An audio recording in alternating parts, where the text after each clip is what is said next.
We're going to demonstrate glute bridge. So first thing is you want to get a mat on the floor, a yoga mat, just nice and soft to support your back. And you're going to lay on your back. You want to have your feet and your knees hip width distance apart. And then you want to bring your hands down to the floor and make sure that the backs of your heels of your feet are touching your fingertips. So go ahead and scoot your heels back as much as you can.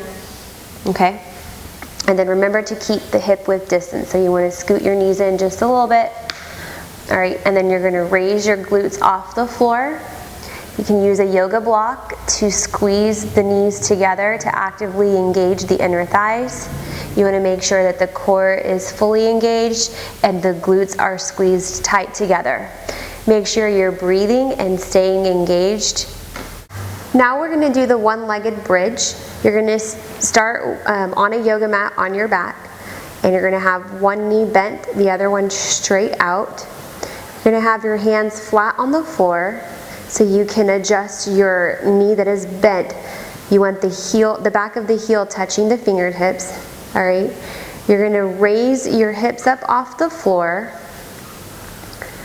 and lift the other leg up in the air. I don't care how high the leg is. It can be up high or down low on the floor. Just keep your core engaged and your glutes contracted. You'll notice that at some point as you get higher that the glute bridge will become more and more difficult, and then you'll start dropping your hips.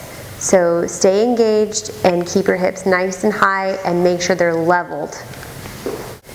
You're going to start on all fours, wrists below the shoulders, knees below the hips, and hip width distance apart.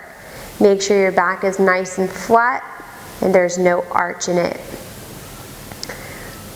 You're going to start with one leg towards the midline and then the other leg extended back straight. You're going to raise the left leg off the floor up to a peak and then cross it over on the other side of the right leg and back over. Make sure that when you elevate your leg that you're hitting the peak and coming back down. Don't get sloppy and don't sink over into the hip on the right side. Make sure to keep your core engaged and your glutes activated. For the plank, you're going to start off on all fours and then make sure your wrists are right below the shoulders, and you're going to extend both legs back. Make sure you keep a slight bend in the knees, or you don't want to fully lock them out, okay? Make sure the feet are hip width distance apart. You're going to activate the core and the glutes, tuck the pelvis to make sure that you're not creating an arch in the low back. I don't want the glutes high in the air, like that, and I don't want them sagging down below. This is a natural progression of the plank. If it's too difficult, you can drop down to your forearms. Just make sure that you're not clasping your fists and that the hands are either flat on the ground or separated. Make sure to keep your core actively engaged the entire time while squeezing the glutes, and keep breathing. With the side plank, you're going to start off on one side flat on the ground. You're going to use your forearm to support you, and then you're going to prop yourself up with one leg either on top, in front, or behind.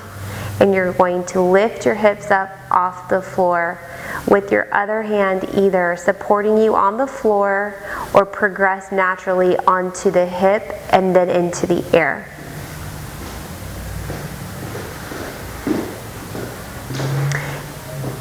The goal is to keep the hips up off the floor, and you want to actively engage the core and squeeze the glutes together.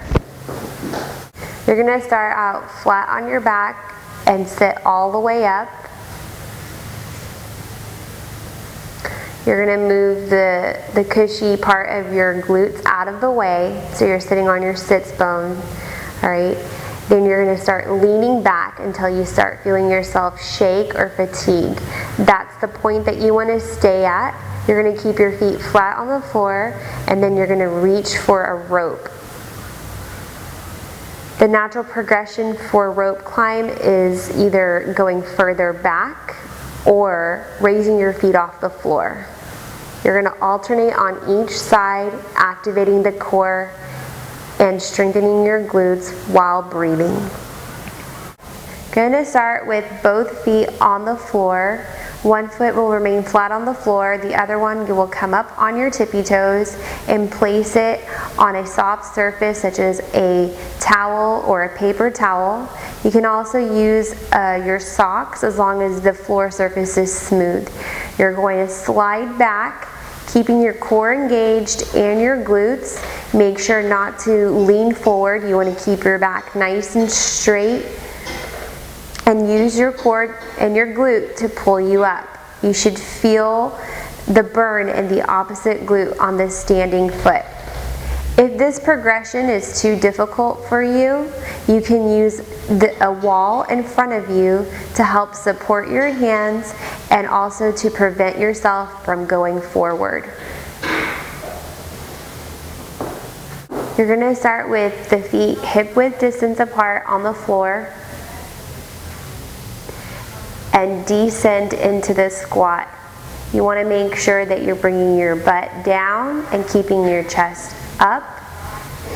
If you find that you cannot keep your feet flat on the floor as you're keeping the weight in your heels, you can extend your arms in front of you to help with your balance. Although there are a variety of different squats, this is the type that we would like to target with our patient population to achieve the goals that we are looking for.